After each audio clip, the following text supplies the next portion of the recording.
alaykum. Mana bugun 2025-yil 10-iyunda holatiga Forish tuman Xonbanda MFI da joylashgan 744-konturda tashkil qilgan bir kontur bir mahsulot tamoyil asosida 10 gektar pomidorimizni tugish jarayonida turibmiz. Bugungi kun holatiga pomidorlarimiz tuggan.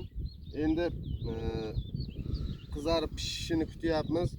Agrotexnik ishlovlar berilyapti. Sug'orish jarayonida sug'orishni zamonaviy usulda tomchilatib sug'orish qilganmiz.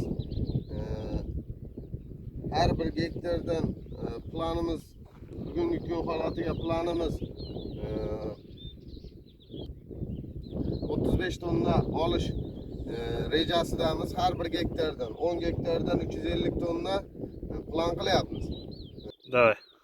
Pomidorimizni mana tuggan holatini ko'rib turibsizlar.